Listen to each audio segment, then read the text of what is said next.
Right, so Andrew, appreciate you coming here today. The reason, just before we dive into exactly what's going on, like what we're going to talk about here today is not something that we ever really talk about on our platforms or our page, right? We're not into doing expose or doing investigative stuff, but when I seen you on the telly there last week, and like I was stuck to it, and I think I was saying to you, like after you reached out to me, that like myself and my missus were looking at it, and she was distraught from like how could someone do that, and I was thinking, like I was genuinely thinking, this can't all be, this person can't have just gone out and intentionally defrauded all these people. This was my thinking, right? And because look, we're in the property space, and I almost went bankrupt a few years ago myself, and I was reaching out to people looking for hope and answers, and and I realised how vulnerable I was at that time, and then I've helped a few people kind of sort out a few messes that they were in based on what I learned going through it myself, But we were chatting about in the office then, saying, is it worthwhile for us to talk about this? And we're like, well, is somebody going to sue us for having this conversation and putting it out there or whatever else? So what we said we'll do was we just won't mention the person's name. Mm-hmm. We know it was a woman. We just don't need to mention her name. And you can say whatever you want because we're just not mentioning the person's name. And I'm still kind of bewildered. Like, did someone have the balls to go and do the brazenness to do? Yeah, I seen your video you did. I would follow a lot of your stuff, and to be honest with you, I could see that you were kind of like, Jesus, what's going on here? Has this actually happened, or is there another part to the story, or the full story wasn't actually coming out? RT hit it on a more empathy scale. This has happened to people. Let's draw out and show people how people have been affected. But the reality is, like, this is the tip of the iceberg. Right? There's a lot more behind it. A lot more. So what you've seen financially has been taken by people is only the tip. Right, so people are out of pocket like for big time. Tens, thousands, we're into millions now. Hundreds, thousands, over millions. Like, I know of at least over 20 people who have been defrauded or potentially defrauded. That's the alleged crime here. And I seen some of the comments that were on your post as well, Joe, and they were saying like, why didn't people just negotiate with the banks themselves? So I think it's probably important to get the point across as to actually how this person connected with these people and how this person extracted the money from them, and then your viewers would have a more of a clear understanding exactly what happened. Tell me this. So who was Andrew? Right. Well, I'm 54. I'm from Tullow. I joined the fire service when I was just 20 years old. So I'm in it over 30 years, station officer there. Is that a full-time gig? That's we're retained, we're on call there, So I would have worked, my grandfather, I was reared by my grandfather, so he would have been a carpenter, and I would have done a lot of carpentry work with him. He died when I was around 14, so I would have had to go working at a young age with local farmers and, locally. I always had a keen interest in the carpentry and the building side of it. Went working on building sites then when I was 16, 17. Done 2-year stint in IT in Carlow in electronic engineering. It wasn't for me. I enjoyed it, but it just wasn't something I wanted to stay at. I wanted to work with my hands. When I was 20, I had a kitchen business set up. Developed that. We were manufacturing kitchens. We were doing stairs. We were doing windows. We were doing second fixing as well. We were putting doors into frames at that time when they were only starting to kick in. Oh, good. You were selling the complete the sets. Yeah, complete Brilliant. Sets. So I was always involved in carpentry and the building side of it. Fitting floors, buying floors and selling the floors as well. So I set up Hickey Furniture and Flooring, then a furniture business whereby I went over to Asia, China, Vietnam, Kuala Lumpur, Singapore. Went to the factories, seeing where the products were being made there, and we could ship them in cheaper than we could actually make them in Ireland. So I started to ship them in, started retail and wholesale. And you had a factory furniture. premises then? So we have a warehouse there in Tolo doing that, and everything was going grand. But like I said, we got caught in the crossfire with the warehouse because there was a loan on the warehouse that we were renting, and the banks were taking it back, and Prematori got involved, so it became quite messy. So we had to actually get over at that stage. But look, we're still back. We're still self-employed, still have the business going, be at a smaller level. We're hoping to try and find the premises to build it back up again, and if we do, we will. If not, I still have the bread and butter, which is the fire service job. So Right, come on. that's the. And you were away shipping stuff in, and your daughter rang you and said, in 2018, yeah, I was in Vietnam. I was in Ho Chi Minh at the time, and was in a factory, and got a phone call from her saying, "Kieran, my daughter said, Dad, you need to get home here. The place is just locked down." So I literally had to fly back as quick as I could. hadn't a clue what was going on. Hadn't a clue what was going on. Ended up having to get an injunction to get our stock back, and basically went through a court case whereby we had to leave the premises because the owners, or the Prematori, who are now the owners, were putting it up for sale anyway. So they weren't going to issue us with a 4-year or a long-term lease at that stage. And this where this whole mess then began. Then this cartoon, or whatever. That's where, when the premises came up for sale, we were organising the money through the bank ourselves to buy it. Yeah. Obviously to bid on it. Yeah. But I was approached by this particular lady to say, I deal with the Prematoria, and I deal with Ernest & Young, and I deal with Pepper, and I deal with Start Mortgages, I deal with them all. We buy and sell loans the whole time. We can get that for you cheaper. We get you a good price on it. We get you a lower interest rate in the bank. And I said, okay, well, I met with her once to show me your proposal. I had to ascertain all the folio numbers for the properties, which I did. Gave them to her, came back with a figure to me. We can buy the premises. I think it was 520,000, if I'm not mistaken, around that. And that was around the guide price that was going up in the auctioneers. And she said, but we can get it for you, so that no one else will bid on it. We can take it off the market. And fast forward, now we're here. Now we're having here, this conversation. yeah. Since 2019, we're here now. So, if we go back to 2018,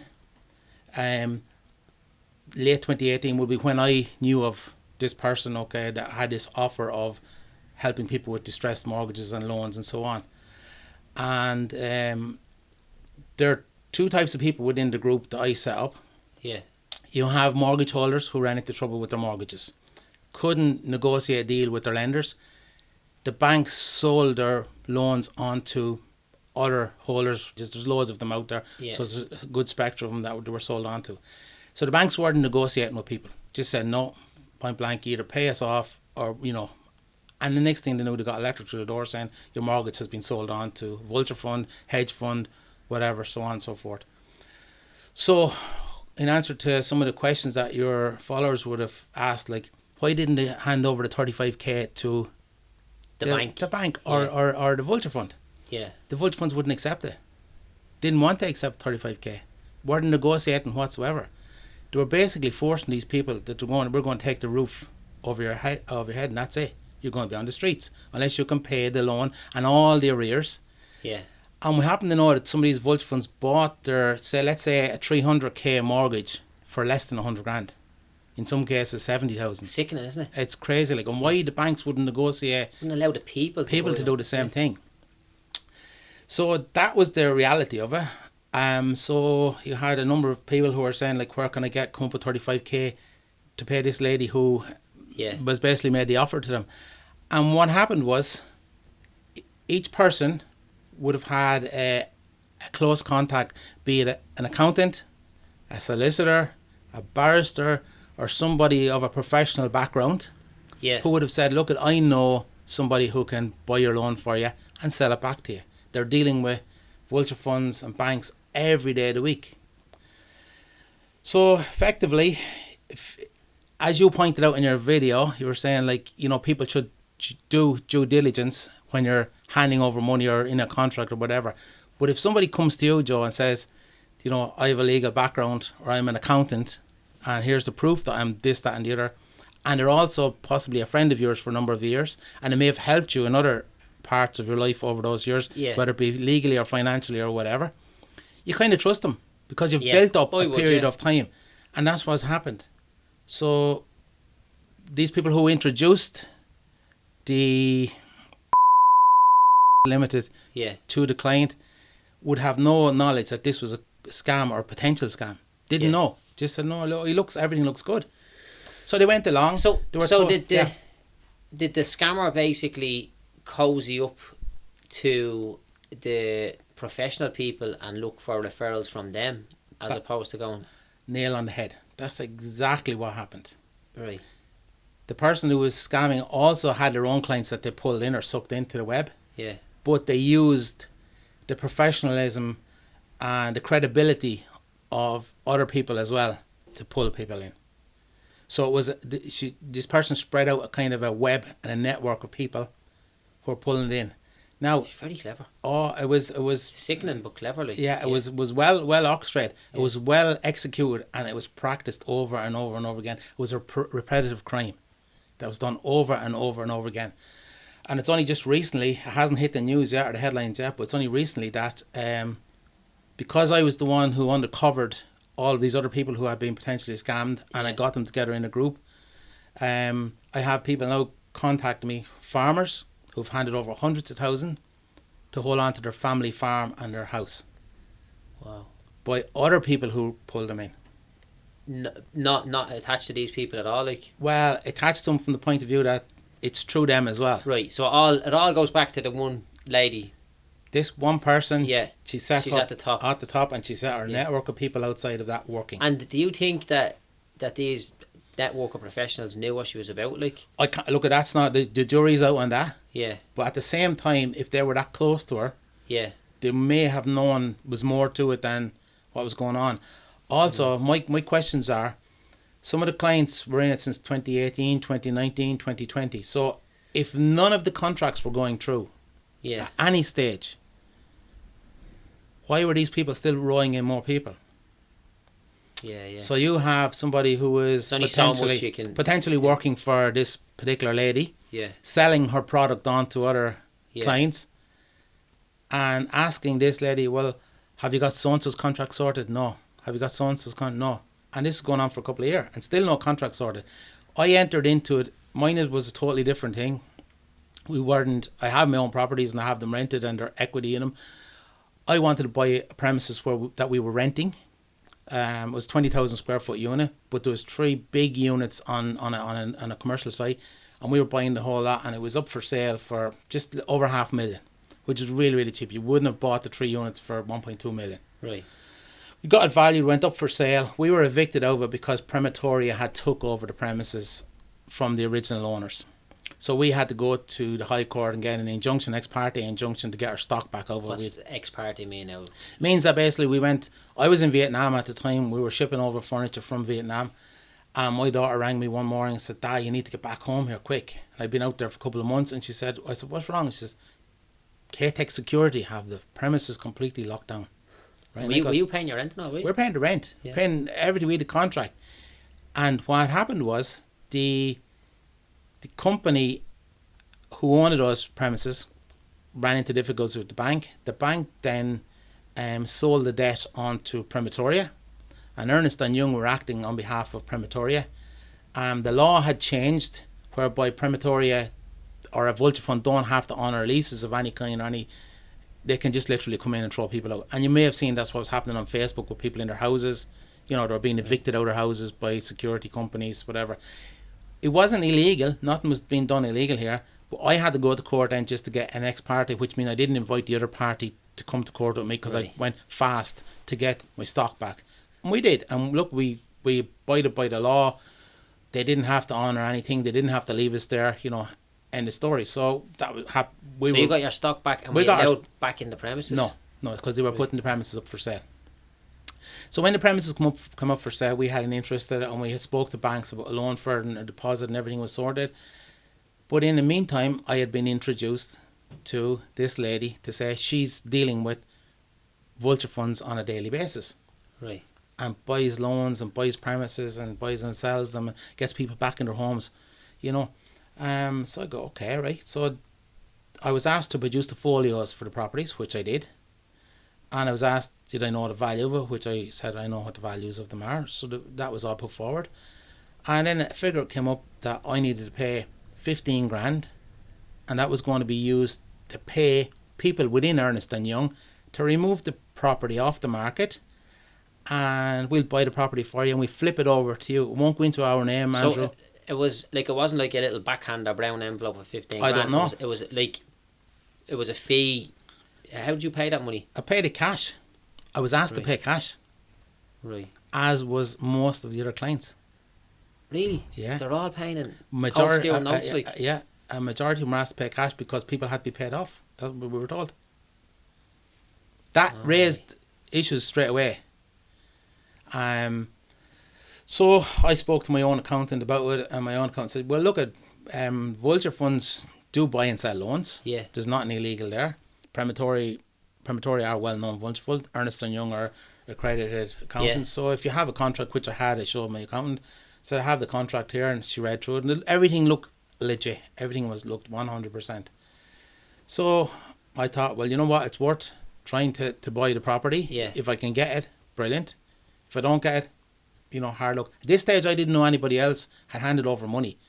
Right. I just thought it was me only, just dealing with these people. So I handed over the money. The money was given to that person. And a couple of weeks passed by. That was 2019, mid-2019. A couple of weeks passed by. Went into 2020. COVID started to kick in. Then I was being given the runaround by an email saying, oh, look, due to COVID, we can't get the banks to reply back.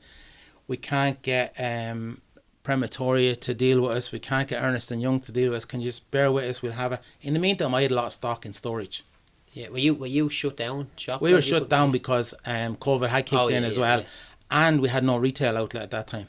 We were trying to sell a little bit, as much as we could through social media, online and Facebook and so on and so forth. But it's not the same when you need your four walls. People need to come and see your product. So we were paying for storage. And we were told, no, don't rent anywhere. We were looking for another place. Don't rent anywhere. We'll have your premises sorted out very, very soon. This kept going on and on and on and on for months. And COVID assisted it to go on, if you know what I mean. Yeah, I'd say that was right up our street, the COVID, right up the street. Yeah. Right up the street. So, that's how we got stung, And what made you say, right, something's not right here yet? During 2021, mid-2021, March, April 21, I started to make inquiries about the building that was supposed to be bought for us, because it was taken off the market. It was? Yeah. Right. So I thought, this was off the market for us. We have it. Yeah. Because that's what I was told by her. But when I rang the Property Registration Authority, I said, can you confirm who the owner of that is now? They told me it was sold. And it was sold over a year previous. That's why it was taken And out. they gave me the name of the company who bought it, who has no link whatsoever to this person. No way. Right? So I knew then. Say your heart sank, was it? That was it. I was just... The big cost to you was the year of not trading. Yeah. Year of not trading, and storage were paying out, which was sucking the life out of the business. So I knew at that stage, look, at the property's gone. We're not getting it. New owner had it. People were in there renting. The business was going away by somebody else. I said, right, what are we going to do here? So I approached my contact person, who was of a legal background. Connected you. Yeah, connected me, and I said, look, this is not right here. And this person was, no, look, leave it, I'll find out more. And I believe my contact person didn't know it was a scam. It had no reason, and had helped me with the ex parte injunction and all of that. So I had no reason not to trust that person. But I was getting kind of a resistance. Was he like a solicitor or an accountant, or? It was a legal person. Right. Yeah. So background. Someone of reputable standing in this area. Professional person. Yeah. And someone I knew, and they had helped me before, so there was no reason not to believe them. And to this day, I will still say that person didn't know at the time what was going on.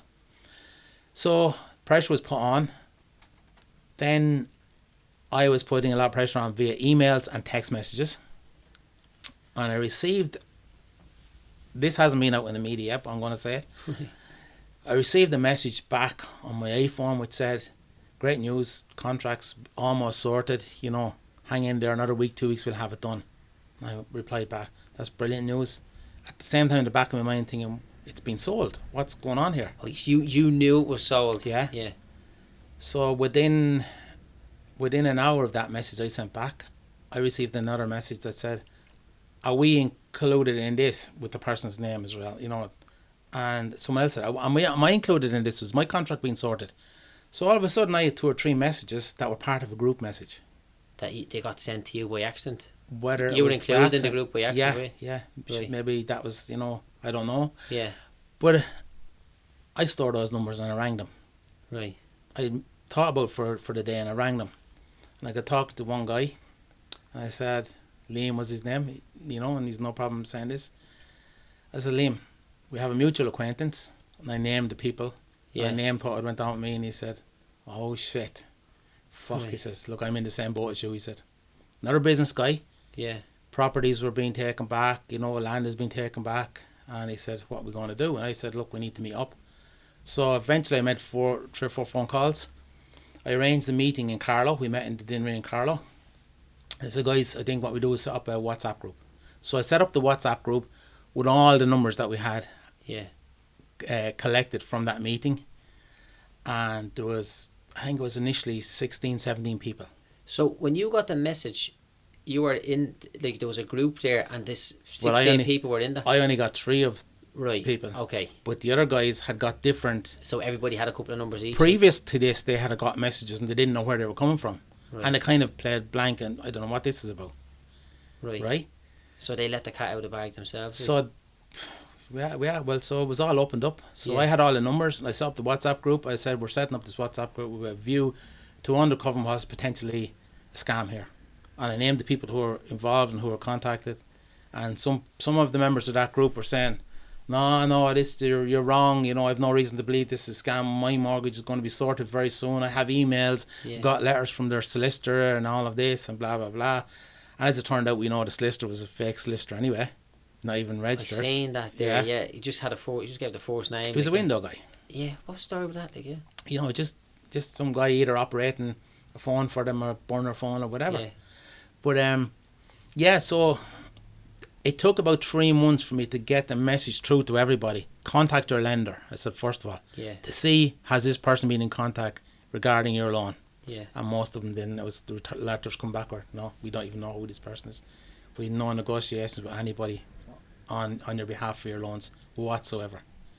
So I said then I'm going to the Gardaí, and I met a lot of resistance from people who had introduced me and some people within the group saying, no, we don't want to go to the Gardaí, it's going to mess it up, I said, look, we have no choice, we have to expose this now. There's something not right here. It's a big scam, we have to go further with it. So it was at that stage then I went around August, I went to the Guards 2021 and got resistance from the Guards, and it's a civil thing. Look, you're in business, so you need to... Yeah, that's what I would have thought, yeah. That's exactly what it was. Yeah. Because what this person who was heading up this scam had done to everybody was, Joe, we can sort out your mortgage for you, but you need to set up a company so we can put that property in the company's name. So it was company to company lending. Yes. Right? Different legislation altogether around that. It became a different ballgame, and it was civil technically. The Guards weren't taking it on, and eventually I was lucky enough to get one detective in Carlow. Really, really good guy. He listened to the story and he said, look, there's more to it. You're dead right, Andrew. This is big. So he took on my statement over a 3-day period, gave him everything I had, gave him all the information, all the contacts, and I said, these are the people that are involved as well. I've set up in the group. So he said, look, I'll follow up on everybody. Biggest problem was all those people within the group were advised by the Gardaí to make a statement, go and get a pulse number, and get the ball rolling. Other than that, the Guards really can't do anything about it unless you make a complaint. Yeah. And even up to last week, some of the Guards hadn't taken statements. It was that slow, right. People. And is that because people were still in denial, or they just didn't pursue it themselves? No, people pursued it. It's because the Gardaí were so slow. Because some of the Guards were either out sick with the COVID, right. They're on off shifts. They hadn't got staffing levels. It just wasn't feasible for them to do it. Yeah. But eventually, up by the end of last week, I think now nearly everybody's on board, and there's more people coming forward who have been scammed, who've handed over money as well and haven't got a result for their money basically, or have nothing done. So like when I made that video just chatting about, as you can see in the video, I was like still trying to get my head around it, you know. Yeah. But a couple of people messaged me, but one guy said that he didn't own any property and he paid money to these people because the house he was living in was getting so it's about a similar thing to you. Yeah. But he was paying it to them because they were going to get him a rent to buy arrangement. Another part of the scam was they were promising to people, we can get you a mortgage. Yeah, that must have been what it was actually. Yeah. So give us over $5,000. I just said that, but I know one guy who handed over $5,000. Yeah. And we'll have a mortgage sorted for you there within 6 weeks. Right. Yeah. A year later, no mortgage, no nothing. And all the payments were made in cash? No, not all the payments. Yeah. A majority of the payments were paid via TransferWise Yeah. to Swiss bank, Belgian bank, Germany, different banks. Yeah, that's what you're told to It's do. just to Transfer. think like the brazenness of that going on in this day and age. But I know people could be caught out by that. Just Yeah. knowing how I was Yeah. when I was going through that, and anything that looked like a ray of hope, Yeah, you know, you would kind of cling onto it. you see what happens. You've got people who are in their homes, and they're basically on the last leg. The mortgage holders looking for money up front, looking to get them, say, right, pay us the money, or we're going to have to evict you. Simple as that. Yeah. So this person coming with a lifeline, saying, Yeah. I can buy your mortgage for a third of what it is, and coming back with those figures on legitimate contracts Yeah. that look watertight and bulletproof, and you're thinking, but she must be doing, must be a no-brainer. And my friend who is an accountant or a solicitor or a barrister or who knows this person has said, look, yes, genuinely, this looks a genuinely good thing for you. Yeah. These people are going to borrow money from their families, getting their parents to draw down on their pensions to get the money in to give, I've one guy contacted me last week. He was originally asked for 60 grand, then it was 40, then they settled on taking 20 off him. Because you wouldn't give the 60, like. Yeah, so it was, Yeah. well, can you raise 20 and we can get the ball started for you? That's just Like, outrageous, it was hunting for money off people. It was absolutely hunting. Yeah. It was and mad. where's the money gone? Like, it's gone into these offshore accounts. It'll be a while now before that's traced and tracked. Well, RTE did a part 2 on prime time. How did last RTE Thursday. get involved? Did you get them on? I contacted Paul Murphy from RTE. Right. Because I knew if I got the media involved and I blew this out of the water, Yeah. the Gardaí would put a bit of a fire under the Gardaí, and that's the reality. That was my angle. And in fairness to Paul Murphy, like, he dug deep. Everything I gave him, he went straight after it, Right, yeah. And he hunted and followed it left, right and centre. And he got all that information as regards, where the money was spent, spending 55k on a new BMW, skiing in Switzerland, all these foreign holidays, meals in the K Club, €500, designer gear, designer clothes, from somebody who effectively is not working. Yeah, it's just mad. It's You know? when it came on the telly, right? I was sitting there, and typical setup in my house is if the telly's on, I'm not exactly watching it. I'm on the laptop and I'm tipping away, and it's always like I watch certain things on telly and it'll be on the telly. Yeah. If I'm putting on like a documentary on YouTube or Netflix or something, and Linda always says, "Oh, can we turn that off? Are you on the laptop or are you watching the telly?" I'm like, "Yeah, whatever, And then she comes in and she has EastEnders or whatever it is she watches. I'm like, I can't be in the room when that's on, Yeah. But I can remember it was the first time that the two of us were like, Glued to it. what in the name of God? So I'm tipping away and she's like, oh my God, look what that woman's after doing. Yeah. And I'm like, there has to be something. But the more I'm looking, it's like, no, I was completely wrong in that it's a complete out and out scam. Yeah. You See, a lot of people thought that, and I've seen lots of comments on the internet saying, well, people are stupid to hand over that kind of money, and but you don't know. Like, mine was different. Mine was a business transaction. Yeah. I paid over. You were taking a punt on it. Yeah, like, yeah. 15k paid over, thinking they can get this from me. It's gone, and I know I'm not getting it back. And unfortunately, I'd say a lot of the other people won't get any money back either. Yeah.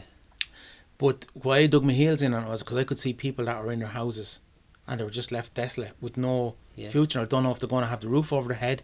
They don't know if they're going to be thrown out. They don't know. They owe family money now because of the money they've borrowed. Some people have borrowed up to 60,000, Yeah. And then, like I said, there is farmers who paid over in excess of 100 grand, Then, like, especially me, there was threats given to us then as well. We're told. People threatening you. Yeah, like if you don't know what you're How dealing was with. happening there? Like, Well, like, the guards are investigating all of that, all the aspects, so I can't say too much on it. But there are people let's just say, keep your mouth shut or else. were they knocking on the door? Or No. It was phone calls with private numbers and that kind of threats. But to be honest, they're trying to do anything to knock you off the trail. That's what was happening.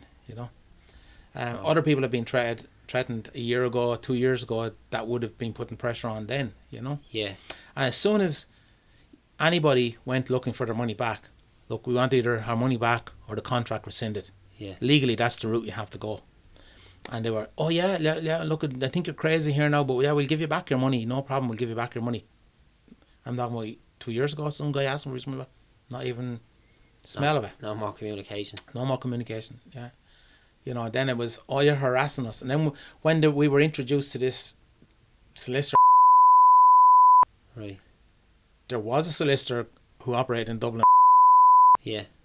And we were thinking, sure, it must be them. But when I questioned it last year, can I have his location? Where is he set up from? Where is he operating of?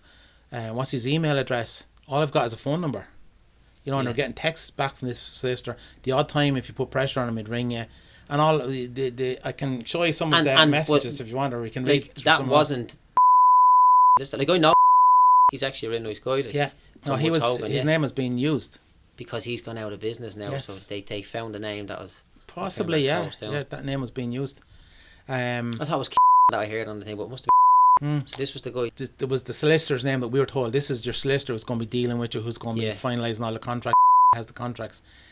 I've got loads of text messages on my phone from the so-called solicitor saying, sorry Andrew, couldn't make the meeting with you today, can we do it tomorrow? I'm in court today. Sorry Andrew, I can't make it today either, I have something else after popping up. Sorry Andrew, can we go the next day? He made other excuses to other people saying, oh, I'm in hospital, my son had an accident, was knocked down by the car, I'm actually putting the brace on my son's head here at the moment. Oh, I'm in trouble, you know, marriage-wise, and I'm just going through a lot there as well. Can you, you know, just bear with me? You know, all these kind of excuses after excuses after excuses. Nobody ever met. A few people have spoken to him. As in the one on the end of the phone for you? As in the one is on the end of the phone, and the one that was exposed in RT Investigates. Yeah. You know, so they were using somebody to make the calls. That, like, it has to take a lot of people to be able to orchestrate that. You know, that's what I reckon it's going on a long time. That's why I'm convinced that we're just hitting the tip of it. Yeah. It's going on years. It's not just now. And I do know from talking to the guards that when RT put out that programme, their phones were inundated with calls of people who had been scammed as well. From the same thing? Like exactly. Over the same thing, yeah. Same person. This would be like a Michael Lynn part 2, wouldn't it? Well, we were told, the solicitor sent us saying that, oh, I'm involved in the Michael Lynn case, so that's why I'm so busy. Oh, Jesus. And send you a picture of the heading of the newspaper of the Michael Lynn case, and look, I'm at this case at the moment in court.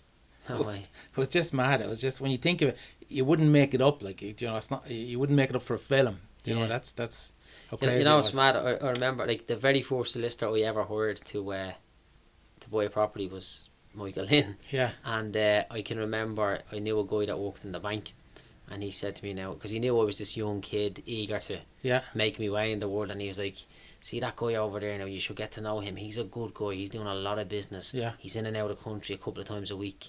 He's a guy that's playing at the top.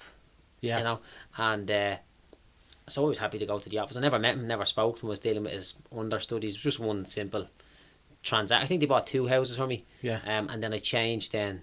I actually changed to that other solicitor that I just mentioned there because I knew him, like, and you know, he's kind of friend of the family for years. Yeah. And it was just mad that you just, you know, you see these people, and you know, even, you know, our scammer here, she's a woman of high regard, you know. Yeah. And then when I put that video up the other day, people were commenting like that she'd scammed her brother years ago as well, and there was no kind of conclusion to that.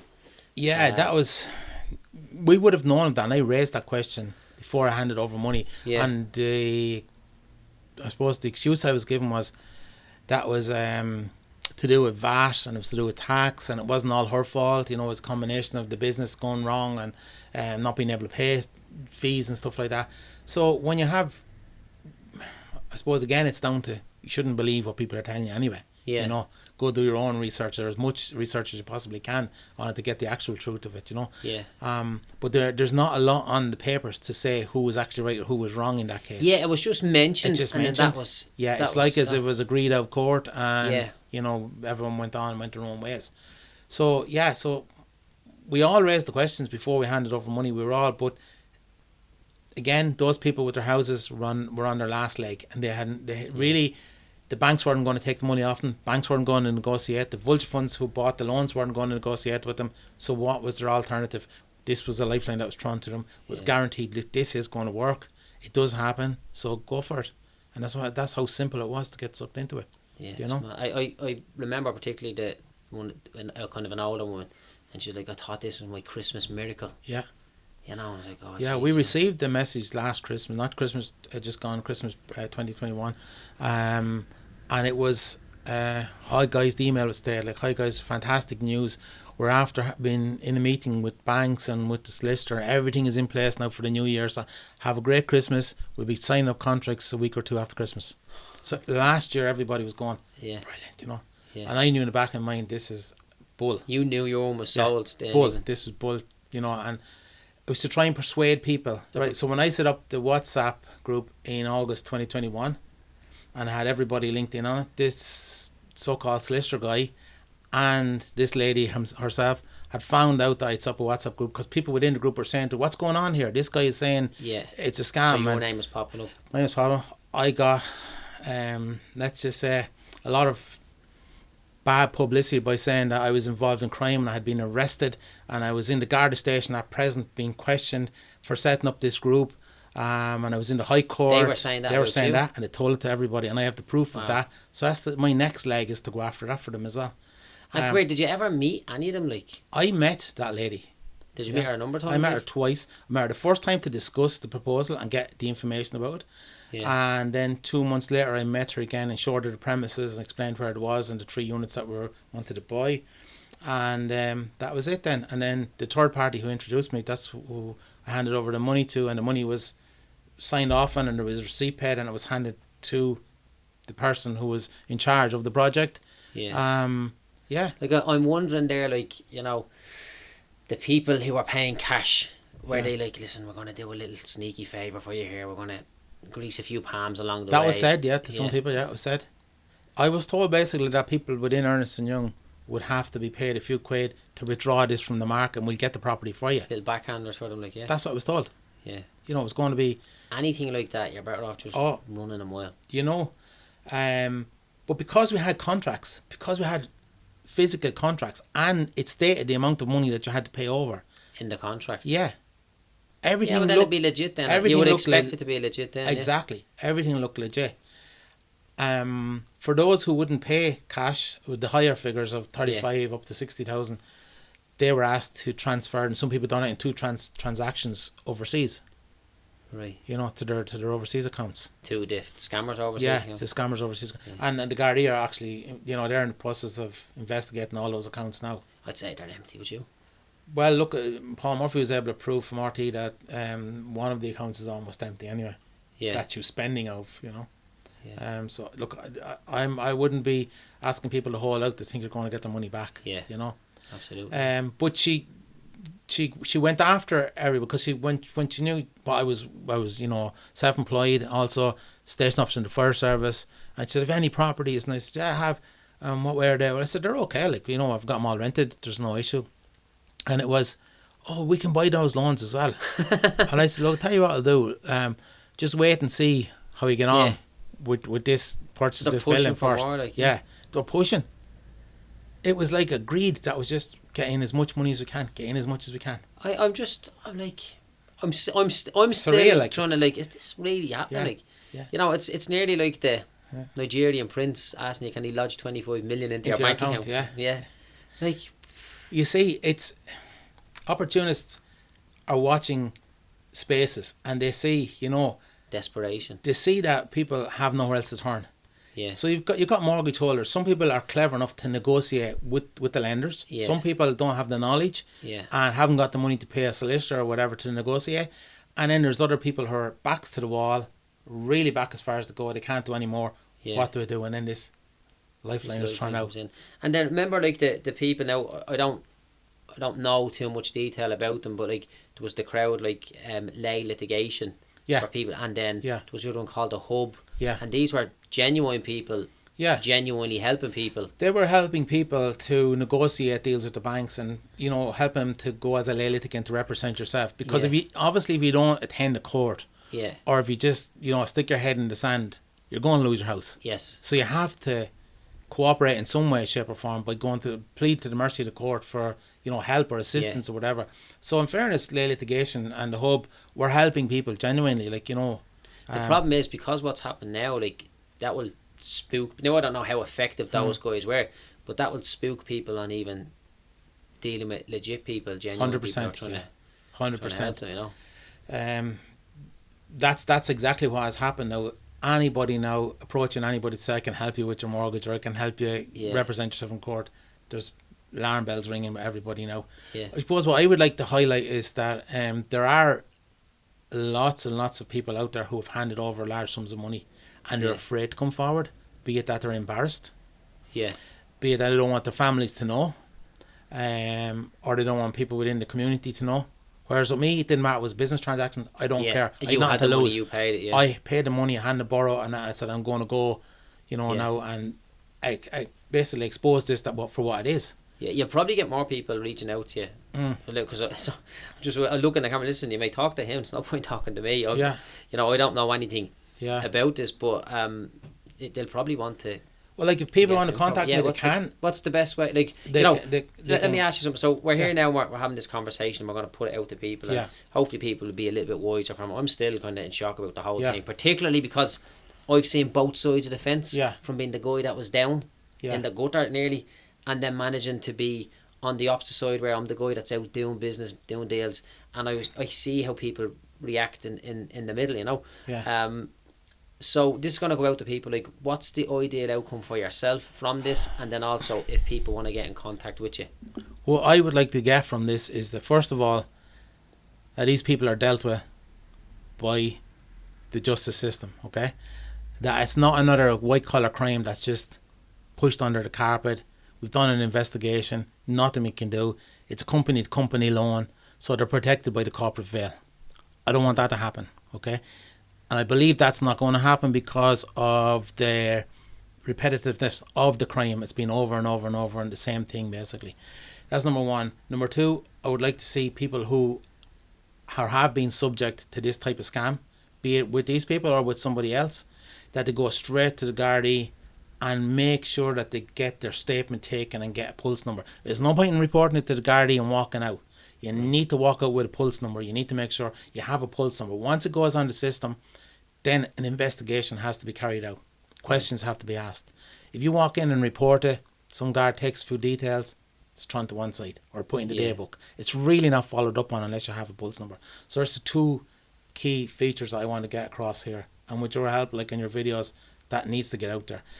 What it also does is it might encourage people to go down the correct route as regards investment schemes or putting money in the right way. If you look at just our group alone, and let's say there's 600k there.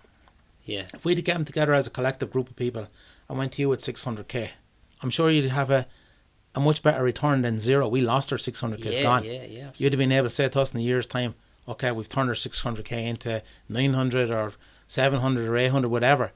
So it might encourage people to say, if you are in trouble with your house and you are able to raise funds, go to other investors, go to other people who are legit and who can help you. The help is there. And if they want to get in touch with you, are you on, like, do you use Facebook or Instagram? We're on Facebook. Hickey Furniture is on Facebook. People can comment on that. We put all the information up on there, and they can private message me through that if they want. I'm on it myself, Andrew Hickey. But if the best thing to do is go straight to the Garda station first. But if they want to contact me to ask advice or should they go to the Gardaí, I'll be just saying, go to the Gardaí. If you suspect you're after paying money for a product or a service and you haven't received it and it's similar to what we've went through, go straight to the Gardaí. Gotcha. And look, I'm always happy to help people if I can, but this is not like I got like a clatter of messages coming through saying, like, I don't, like, it was just that when I just gone through that stuff with the banking, it was fresh in my mind. I knew, and I helped a few people along the way. I don't do that stuff today, and to be honest, a lot of negative energy. I don't like being there at all, to be honest. I just, even people ask me about it all the time today. I'm happy to answer the questions. Well, I answer them because they ask me, but it's a part of my life that's dealt with. It's gone. It's behind me. I'm never going back there. That's my view. Okay, listen, Andrew, you're a legend, man. Appreciate you coming up here. I hope that this helps educate people. Like, my goal for this is just to hope that people get a little bit more educated, a little bit more financial savvy right across the board, because I talk to a lot of people that just have not got a clue how the whole financial system works, and we all need to know. We're in it. We're participants. Yeah. You know. Well, why I contacted, because it struck a chord with me when you made a few points in your last video stating that, you know, just because someone tells you they're an accountant, just don't take them at face value that they're an accountant, or I've done so many deals, or I've done so many transactions. Go, as you said, go do the research.